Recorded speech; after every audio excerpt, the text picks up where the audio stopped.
बिस्मिल्लाहिर्रहमानिर्रहीम। अस्सलामुअलैकुम दोस्तों, आज के इस लेक्चर में हम cost of goods sold statement का क्वेश्चन नंबर 11 सॉल्व करेंगे। दोस्तों क्वेश्चन है हमारे पास, following the data have been taken from the records of Al Khaliq corporation, जिसमें हमें दी गई हैं इन्वेंट्रीज जनवरी 1 की और दिसंबर 31। जनवरी 1 की ओपनिंग होंगी एंड दिसंबर 31 की क्लोजिंग होंगी। हमें दी गई है फिनिश गुड्स ओपनिंग 19,431 जो है हमारी ओपनिंग, और क्लोजिंग फिनिश गुड्स हमें यहाँ पर नहीं दी गई, तो हमने इस क्वेश्चन में फिनिश गुड्स क्लोजिंग को फाइंड आउट करना है। वर्किंग प्रोसेस हमें दिया गया है 32,600 एंड क्लोजिंग हमारे पास 16,800। देन मटेरियल्स हमें गिवन है opening 13,600 and closing 19,700। Other information में हमें दी गई है डेप्रिसिएशन ऑफ फैक्ट्री इक्विपमेंट 8,400 जो FOH का हिस्सा होती है। डेप्रिसिएशन ऑफ इक्विपमेंट हमेशा याद रखिए FOH का हिस्सा होती है। इंटरेस्ट अर्न को कॉस्ट ऑफ गुड्स सोल्ड में रिकॉर्ड नहीं करते। इसके बाद हमारे पास रॉ मटेरियल परचेज किया गया। डायरेक्ट लेबर कॉस्ट भी हमें गिवन है 65,300। इनडायरेक्ट लेबर कॉस्ट FOH का हिस्सा होती है। फ्रेट इन मतलब जो रॉ मटेरियल परचेज किया गया उस पर उसको जब लाया गया तो उस पर कोई टैक्सेस वगैरह पे किए गए या उसको लाने का किराया वगैरह, वो सारा इसमें ऐड हो जाएगा। इसके बाद फैक्ट्री ओवरहेड हमारे पास 19,100 और परचेज डिस्काउंट 2,400 जो परचेजेस में से माइनस हो जाएगा।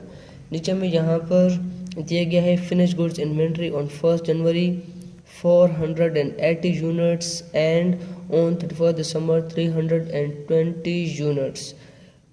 ओपनिंग यूनिट्स थे हमारे पास जो प्रीवियस ईयर के थे वो है 480 और 31 दिसंबर को हमारे पास क्लोजिंग यूनिट्स थे 320। All from current year production sales during the year 2,660 units at rupees 220। और इस करंट ईयर में भी कुछ यूनिट्स जो है वो प्रोड्यूस किए गए, जिसमें से 2,660 यूनिट्स जो है वो सेल आउट किए गए। किस रेट पर? 220 पर। यहाँ पर हमारे पास रिक्वायरमेंट है unit cost of finish goods inventory और 31 दिसंबर। क्लोजिंग यूनिट्स जो है उनकी यूनिट कॉस्ट फाइंड आउट करनी है। Second, total cost of finish goods inventory on December 31, इसमें टोटल कॉस्ट फाइंड आउट करनी है। फर्स्ट में unit cost per unit cost find out करनी है और सेकंड में total cost of closing finish goods find out करनी है। एंड थर्ड है हमारे पास कॉस्ट ऑफ गुड्स सोल्ड और फोर्थ हमारे पास gross profit total and per unit. ठीक है, सबसे पहले हम यहाँ पर बनाते हैं cost of goods sold statement को। इसमें सबसे पहले हमारे पास यहाँ पर आता है मटेरियल ओपनिंग को जो प्रीवियस ईयर का है 13,600 रुपीज़ का। इसमें हम ऐड करते हैं परचेजेस को। परचेजेस हमें क्वेश्चन में दी गई है 1,45,000 और इसमें ऐड किया फ्रेट इन को, जो रॉ मटेरियल परचेज किया गया उस पर लाने का खर्चा आया। ठीक है, फिर इसमें से हम माइनस करते हैं परचेजेस डिस्काउंट को 2,400 रुपीज़ का, ताकि हमारे पास जो रॉ मटेरियल पड़ा हुआ है उसकी एक्चुअल कॉस्ट आ जाए। ठीक है, ऐसा तो नहीं हो सकता कि एक चीज़ हमने परचेज़ की 10 रुपये में, फिर उसको लाने का खर्चा आया 2 रुपये और उस पर हमें डिस्काउंट मिला 1 रुपये। तो हम इस तरह तो नहीं कह सकते कि हमारे पास अभी रॉ मटेरियल पड़ा हुआ है 10 रुपये का। नहीं, इस पर जो खर्चा आया, जो इस पर टैक्सेस वगैरह पे किए या इसको लाने का जो खर्चा आया वो भी इसकी कॉस्ट में ऐड होगा, और जो आपको डिस्काउंट मिला है वो डिस्काउंट आप इसमें से माइनस करते हैं। ठीक है, तो इसलिए जो परचेज डिस्काउंट है हम इसमें से माइनस करते हैं। तो हमारे पास यहाँ पर आंसर आया 1,59,600 जो हुई हमारी cost of goods available for use. जो रॉ मटेरियल हमारे पास पड़ा हुआ है ये एक्चुअल कॉस्ट है इसकी।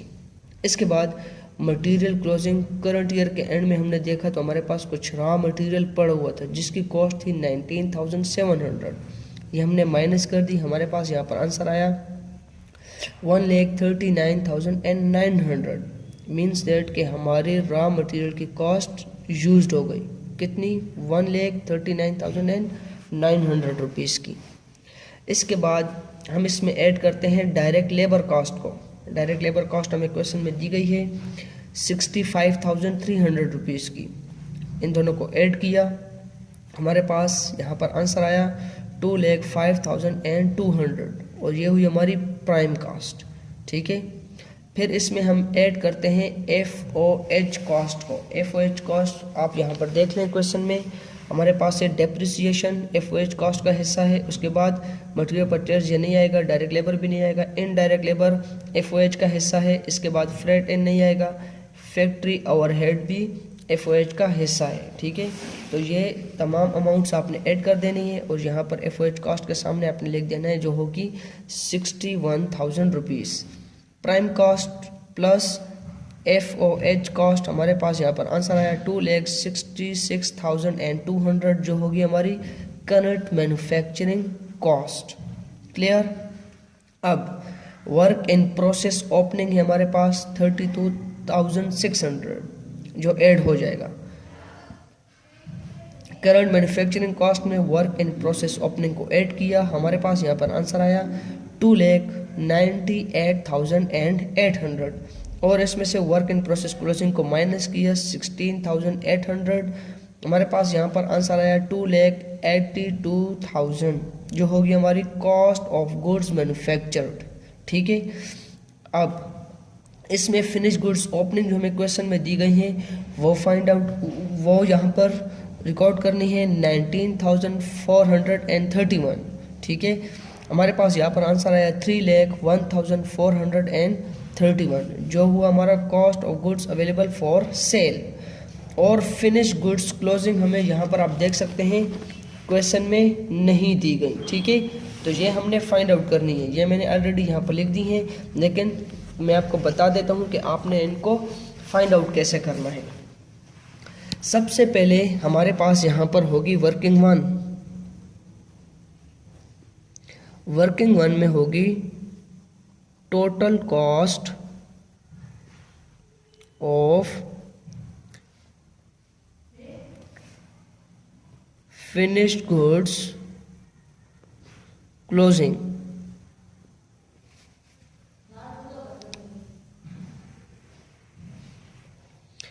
हमारे पास इसका फॉर्मूला होता है क्लोजिंग यूनिट्स मल्टीप्लाई बाय पर यूनिट कॉस्ट। क्लोजिंग यूनिट्स को हम पर यूनिट कॉस्ट से मल्टीप्लाई करेंगे तो हमारे पास total cost of finish goods closing आ जाएगी।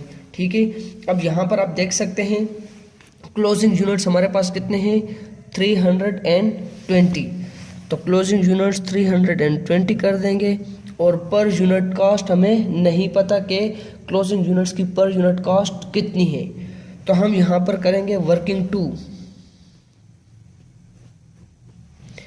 वर्किंग टू में हमने यहाँ पर लिखना है per unit cost of finish goods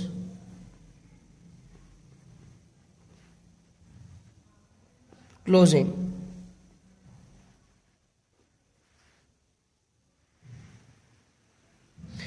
per unit cost finish goods को फाइंड आउट करने का फॉर्मूला है हमारे पास cost of finish goods manufactured divided by units manufactured. ठीक है, अब देखिए हमारे पास यहाँ पर cost of finish goods manufactured कितनी है, क्वेश्चन में आप देख सकते हैं कॉस्ट ऑफ गुड मैन्युफैक्चर्ड ये रहा 2,82,000 रुपीज़, तो 2,82,000 रुपीज़ को यहाँ पर ऊपर लिख देंगे और इसके बाद हमारे पास यूनिट्स मैन्युफैक्चर्ड। क्वेश्चन में हमें यह नहीं बताया गया कि कितने यूनिट्स मैन्युफैक्चर्ड हुए, यहाँ पर जस्ट हमें यह बताया गया है कि ओपनिंग यूनिट आपके पास 480, क्लोजिंग है आपके पास 320 और इस करंट ईयर में सेल हुए 2660 यूनिट्स मैन्युफैक्चर्ड को हमें नहीं बताया गया, तो हमने यहाँ पर यूनिट्स मैन्युफैक्चर्ड को फाइंड आउट करना है। इसके लिए हमारे पास यहाँ पर होगी वर्किंग 3।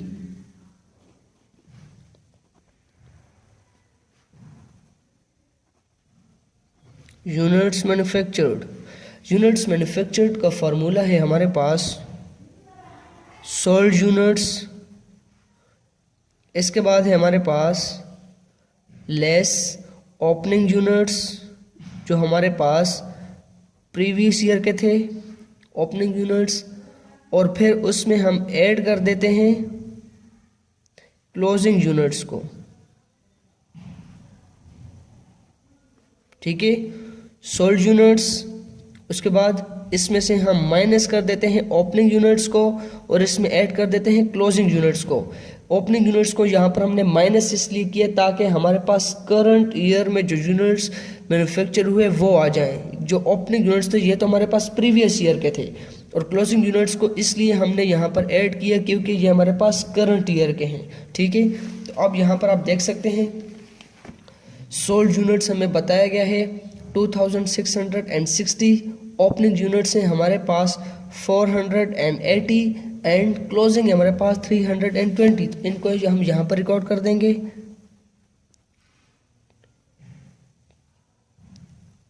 $480, फिर इसमें हम ऐड कर देंगे 320। ठीक है, 2660 में से 480 माइनस होगा, हमारे पास आंसर आएगा 21,080। उसमें हम 320 प्लस कर देंगे, हमारे पास यहाँ पर आंसर आएगा 2,500 जो हमारे यूनिट्स मैन्युफैक्चर्ड हैं।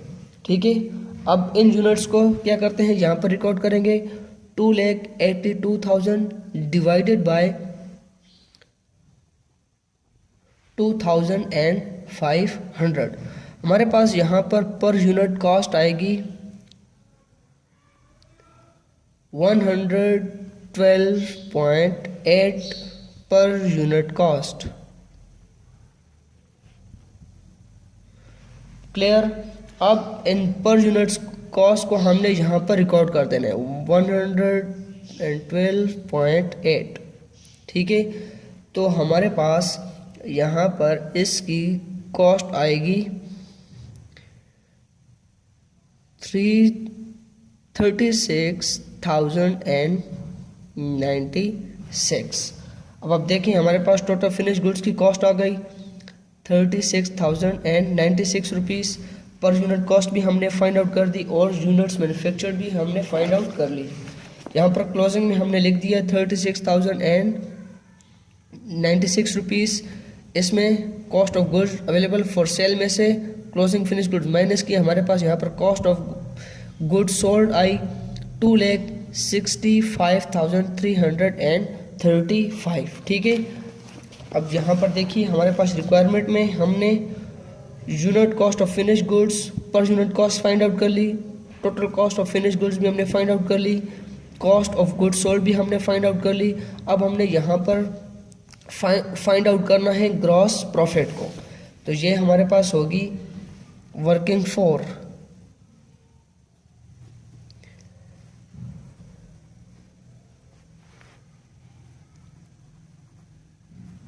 ग्रॉस प्रॉफिट हमारे पास फार्मूला होता है सेल्स माइनस CGS।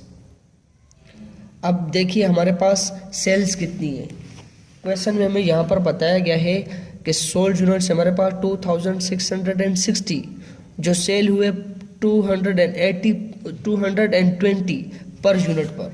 तो सेल्स में यहाँ पर लिखेंगे 2,660 मल्टीप्लाई बाय 220। हमारे पास यहाँ पर आंसर आएगा 5,85,200। ठीक है, और CGS हमने फाइंड आउट किया है, यहाँ पर आप देखिए हमारे पास है 2,65,335।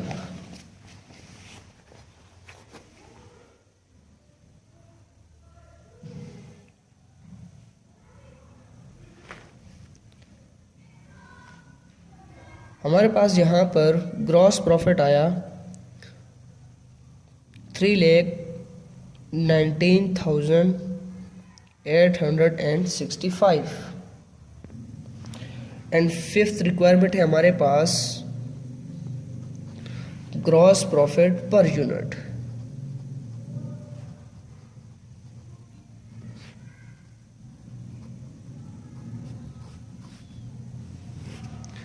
इसका हमारे पास फार्मूला है total gross profit divided by sold units. Total gross profit आया हमारे पास 3,19,865 डिवाइडेड बाय 2,660। हमारे पास यहाँ पर ग्रॉस प्रॉफिट पर यूनिट आया 120.25। ठीक है, पांचों रिक्वायरमेंट्स हमने यहाँ पर कंप्लीट कर ली। Total cost of finish goods की भी हो गई, per unit cost of finish goods, units manufactured, gross profit हुआ and then gross profit per unit भी हमारे पास यहाँ पर कंप्लीट हो गया। तो उम्मीद है आपको ये क्वेश्चन अच्छी तरह समझ आ गया होगा। मिलेंगे एक न्यू टॉपिक के साथ। अल्लाह हाफिज़।